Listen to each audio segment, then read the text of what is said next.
E aí, a gente tem esse mito.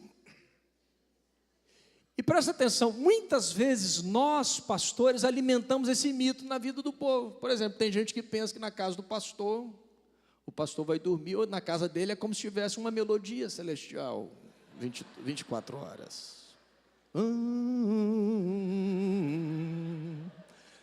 Aí o pastor dorme, quando o pastor acorda, ele já acorda assim. Esperto queres. Aí a mulher do lado dele, eu também. Não é verdade? Aí os dois saem vestidos de branco, né? Brincando até de fantasminha, né?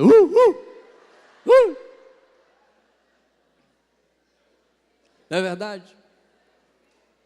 Por exemplo, nós pastores temos muita dificuldade de falar dos nossos erros, de falar das nossas derrotas. Não sei se crente sofre dela, mas é a derrota mesmo, tragédia, não sei, dê o nome que você quiser dar, pecado. Você pega grupinhos de pastores, é só vitória. Como é que você está, meu irmão? Comunhão, como é que você está? Só vitória. E você? Aleluia. E você, filho? Acabou.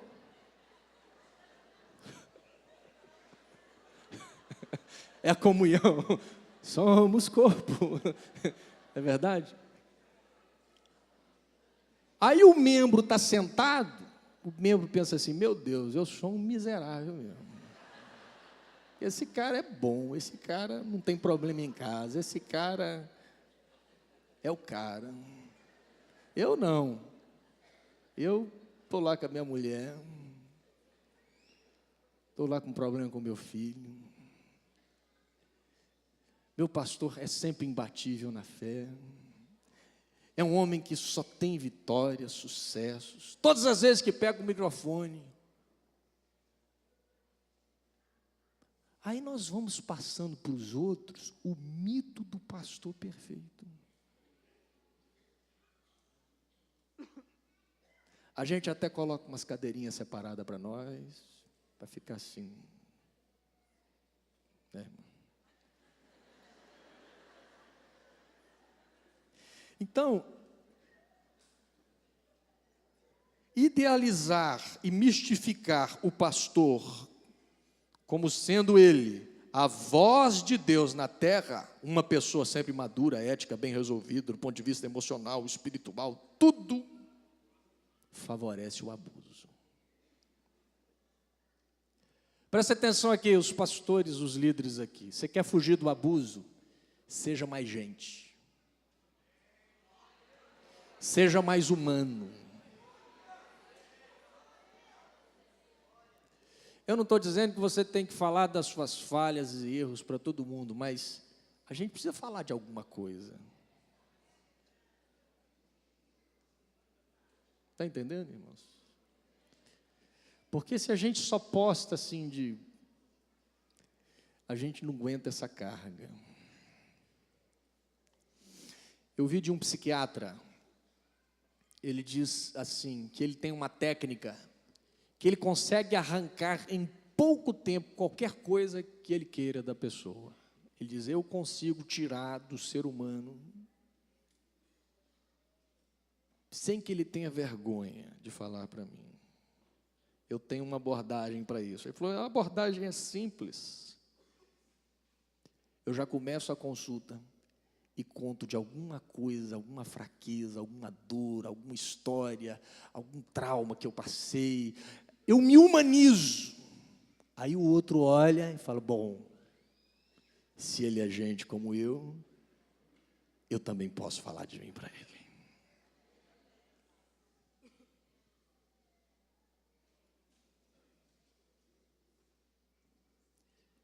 Meu querido irmão, me desculpe. Eu me lembro há muitos anos, eu vi o Dr. Russell Shedd falar pela primeira vez, eu falei, eu era seminarista, eu tenho uma dúvida lá no texto do grego, porque tem uma variante, que um manuscrito fala uma coisa, e o outro manuscrito fala outra. Eu falei, agora eu vou pegar esse homem. Eu já fui assim, peguei lá, e falei, agora, e aí estava a igreja lá, aí deu espaço para perguntas públicas. E o homem é um doutor. A revista Eclésia fez uma matéria dele chamando o Homem Bíblia. Falei, agora eu vou fazer essa pergunta. Aí eu levantei, citei o texto, citei os manuscritos, elaborei a pergunta. Eu falei, eu queria saber então a opinião do senhor. Me sentei. Ele falou assim, não sei. Aí eu falei, mas eu não sei. Próxima pergunta.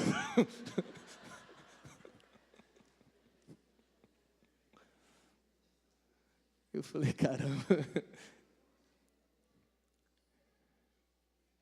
Isso é um ataque a esse sentimento de divindade nosso, esse sentimento de querer saber de tudo, de ter resposta para tudo, de ser tudo. Não sei. Os líderes mais humanos são os líderes menos tendentes a abusar dos outros.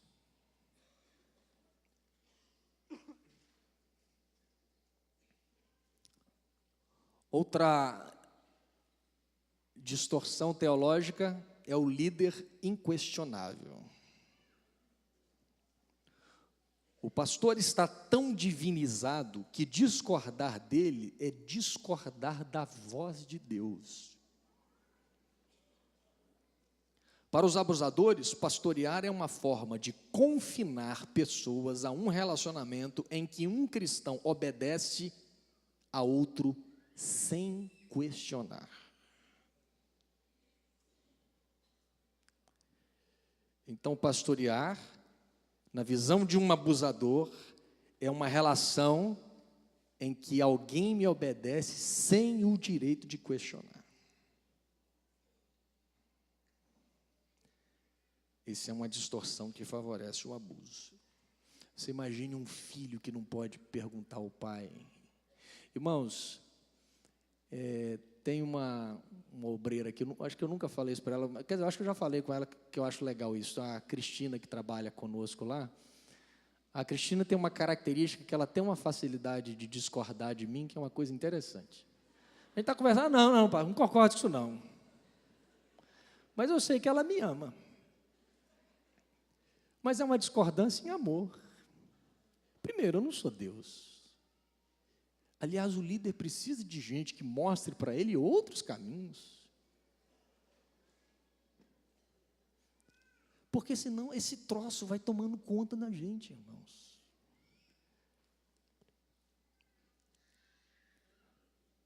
Às vezes, a gente quer pessoas que ficam... Já viu aquele cachorrinho atrás do carro? Que o cachorro passa perto do carro, o cachorrinho está assim.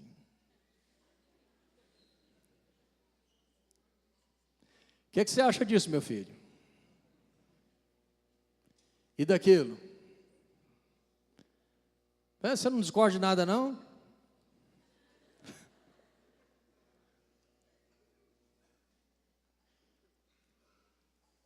Às vezes o liderado não discorda na sua presença, mas ele discorda lá dentro da casa dele.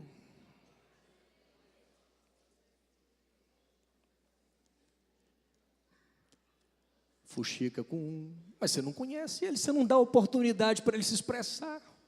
Fuxica com o outro.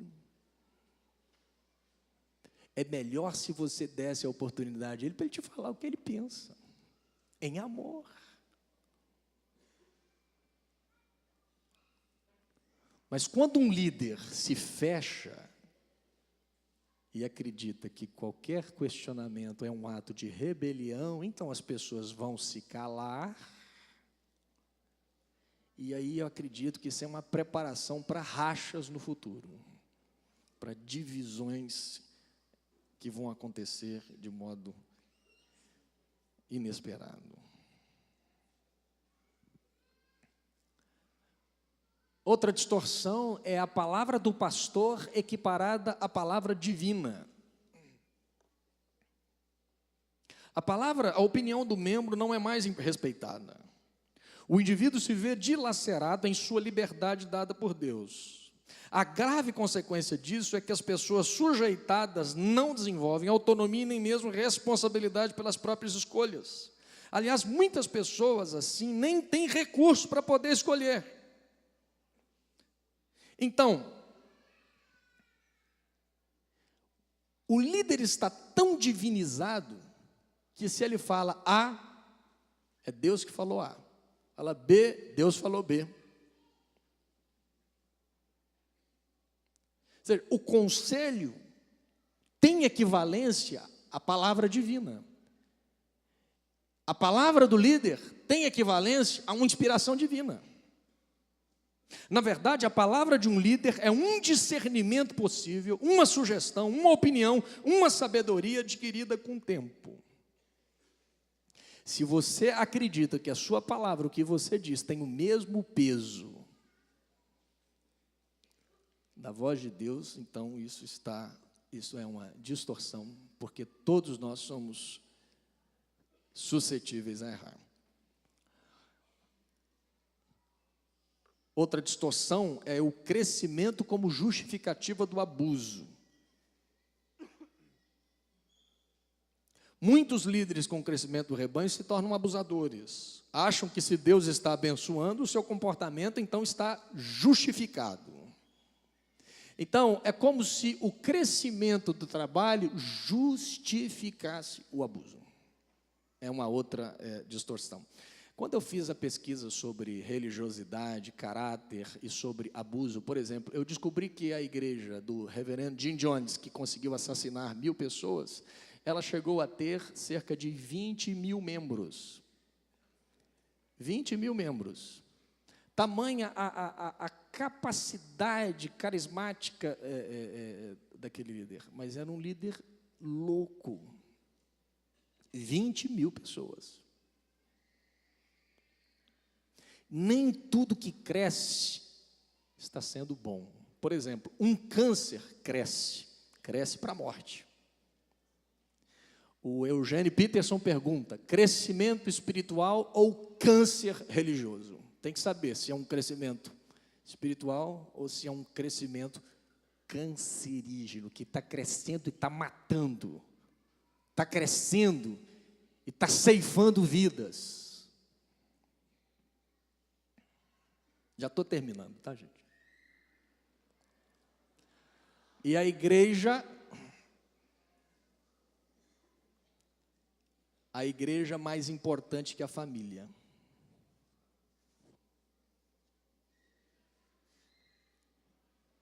Irmãos, de repente, na igreja de um líder abusador, a família começa a ficar para trás. Olha, eu já escutei relatos, desde que eu fui para aquela igreja, a minha família começou a se degringolar. Por quê? Porque a família, presta atenção, irmãos, a família passa a estar em segundo, terceiro, quarto plano. E uma das características de uma igreja abusadora, é que a família começa a não ser mais prioridade.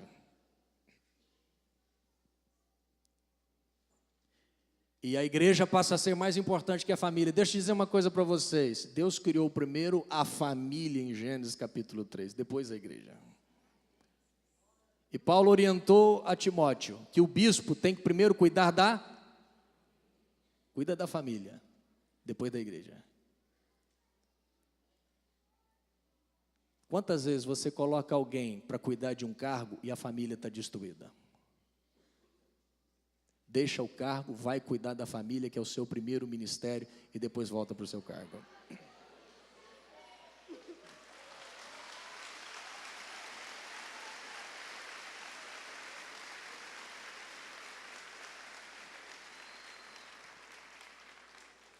Tem um relato do Po Yang-shu.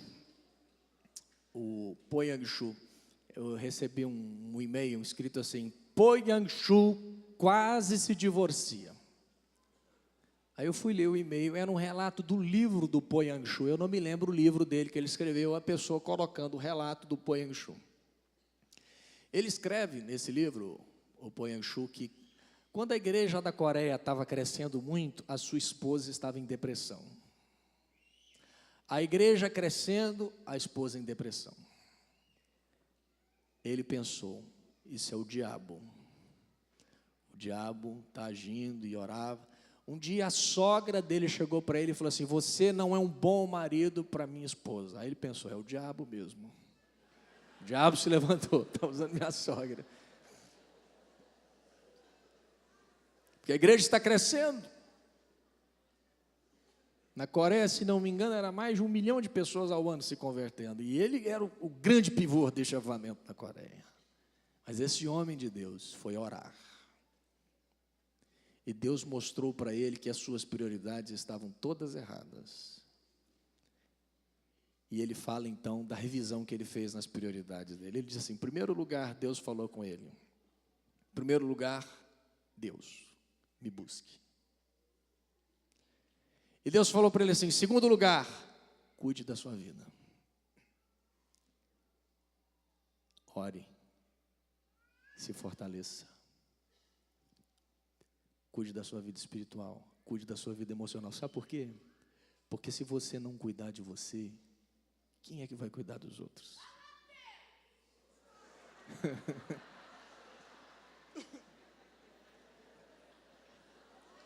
Então, não é um cuidar de si egoísta. É um cuidar de si como um ato de amor pelos outros. Por exemplo, você tem que cuidar da sua saúde. Porque se você tiver um treco, quem é que vai ter que cuidar de você? Sua mulher e seus filhos. Você tem que estar bem para cuidar deles. Então, até antes de pensar neles, cuida bem de você para você estar preparado para cuidar do resto. Cuida da sua vida, ora, vai buscar, cuida da sua saúde, da sua alimentação, esteja bem. Para quê? Para que em terceiro lugar, ele diz, para você estar pronto para cuidar do seu casamento, cuide do seu cônjuge. Deus falou com ele, porque se você for um homem fracassado no seu casamento, como é que você vai pregar para a igreja? Deus falou para ele em quarto lugar, cuide dos seus filhos, porque se mais tarde você tiver filhos desviados, filhos nas drogas, filhos que vão para a malandragem, como é que você vai ter autoridade para falar para o meu povo?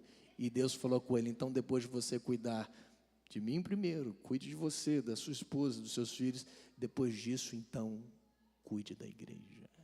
Só cuide da igreja depois que você colocar isso em ordem. E o que é que nós fazemos?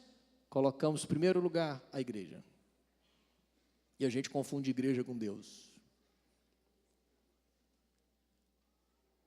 E de repente nós nos tornamos ativistas. Olha, o Cote fala uma coisa muito, muito legal e eu identifiquei isso muito na minha vida.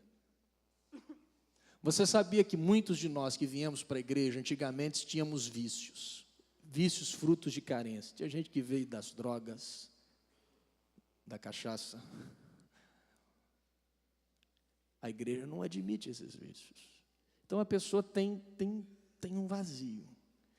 Então ela vem para a igreja e se converte. Agora ela vai precisar de um vício que a igreja aceita. Muitas vezes ela se torna viciada dentro da igreja, viciada em culto, viciada em ministério. A raiz é a mesma. Ele só trocou a cachaça pelo ministério. O ministério é a cachaça dele.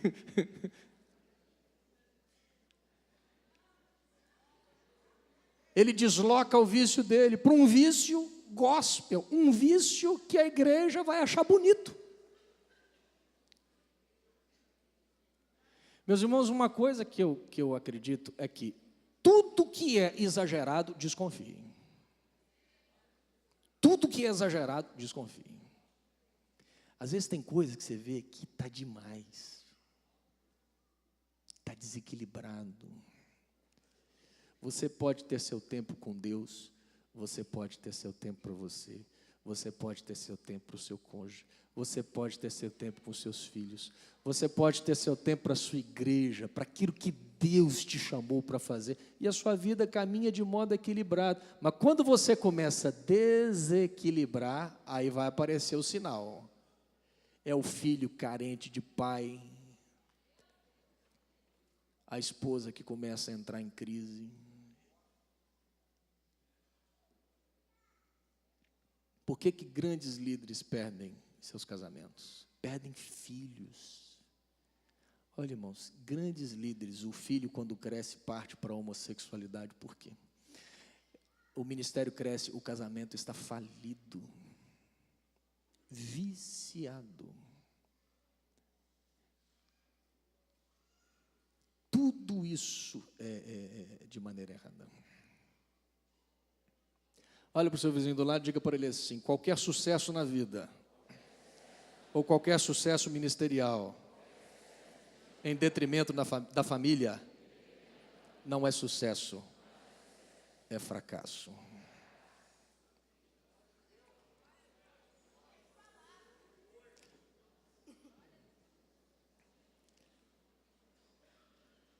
Quando um ideal está acima da pessoa humana. Você sabia que é assim que se deram as grandes chacinas e as grandes guerras do século XX? Quando o ideal é maior que a pessoa humana, as pessoas podem sim ser sacrificadas em nome dele. Não é que o líder tenha o desejo sádico de esmagar os outros, mas porque acha-se responsável por cumprir o chamado de levar o povo à terra prometida, acaba por submeter a qualquer preço infiéis e rebeldes à obediência. Nenhum ideal pode ser maior do que a vida humana criada à imagem de Deus. O próprio Jesus,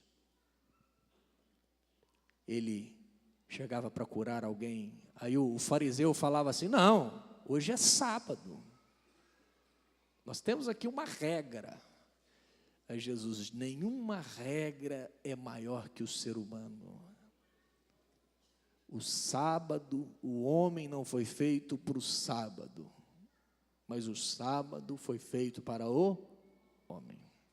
Quando você tem uma teologia, presta atenção, quando você tem uma teologia, quando você tem uma metodologia, um ideal superior às pessoas, em detrimento das pessoas, e a revelia das pessoas, isso vai te levar a ser um líder abusador.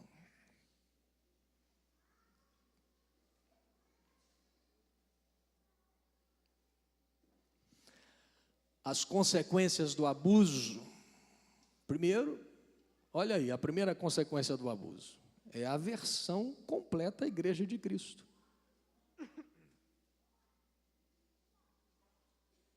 O indivíduo percebe que o que foi roubado dele foi a sua liberdade.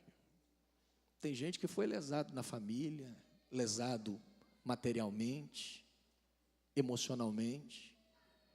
Havia uma líder lá na minha região, eu tinha uma admiração por aquela líder. Minha mãe, assim, gosta dos mistérios, do repleplé.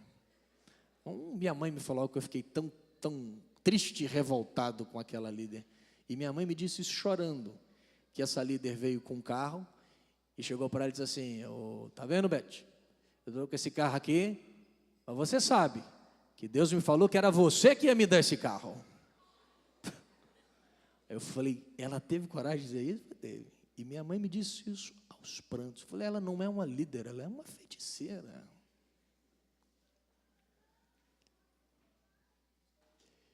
Então o indivíduo, ele vai acumulando, depois que ele se dá conta dos estragos, ele não quer nem ver igreja na frente dele.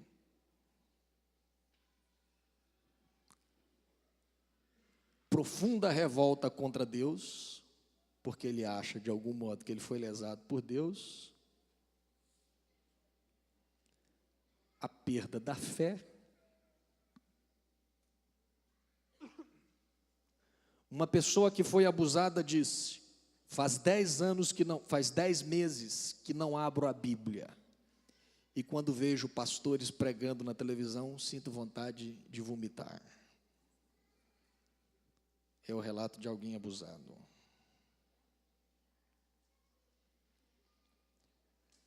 O atrofiamento emocional e espiritual. Ou seja, esse indivíduo é como uma criança que o pai não deixou ele crescer. O pai não deu autonomia.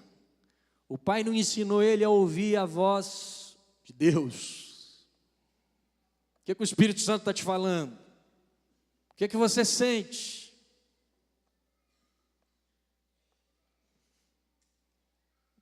Eu gostava do meu pastor, que em muitas circunstâncias eu chegava, ele tem isso aqui, ele falava assim, se vira. Mas se vira.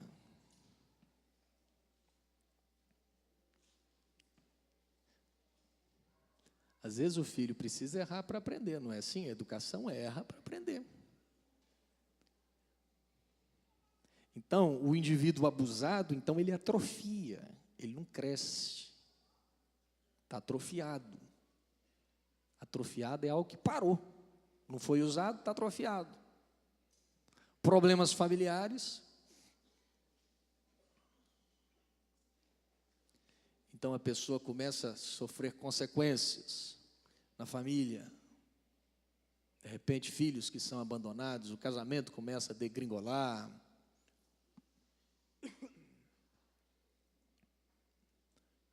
Camuflagem de problemas espirituais.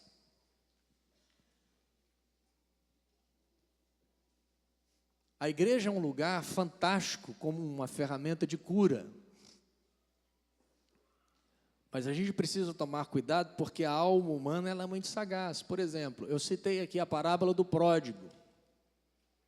O pródigo ele saiu de casa, ele rompeu com o pai, foi buscar um pai, se agregou uma autoridade da terra. Eu vou citar o meu caso. Quando eu me converti, eu costumo dizer que na minha conversão eu me converti e me desviei ao mesmo tempo. Porque eu me converti a Deus e me desviei do meu pai. Porque eu já vinha sofrendo impactos com aquilo que o meu pai vinha fazendo, com atitudes, meu pai com outros relacionamentos. Depois meu pai adiante se divorciou, meu pai saiu de casa, e aquela imagem do meu pai foi sendo pichada. Até no momento em que eu me converto, eu passei a nutrir uma admiração tão grande por aquele pastor, que ele então se torna o meu pai na fé. E em decorrência disso, eu abandono meu pai.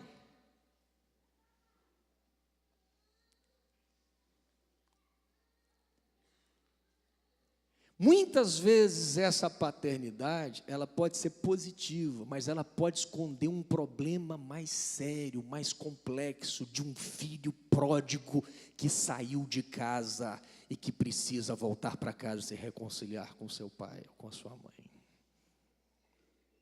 Gente, eu me lembro quando eu saí de casa, literalmente, porque eu me converti e já quis sair de casa, eu quis fazer missões. E eu lembro do meu pai que estava num canto chorando, e o meu pai chorava. Depois uma irmã veio me dizer, o seu pai chorava, porque o Alcione nunca mais ia voltar daquele jeito. Ele estava perdendo o filho dele. E quando eu voltei, depois de 1 ano e 2 meses, eu me sentia autoridade, missionário, tal, aquela coisa. Aí minha mãe, carente de marido, faz um incesto emocional comigo, me toma como autoridade, aí eu sou a referência dela. E eu coloco meu pai de lado, dentro de casa, meu pai. E agora é o meu pastor, é o meu pastor. E meu pastor para lá, e meu pastor para cá. Meu pai de lado.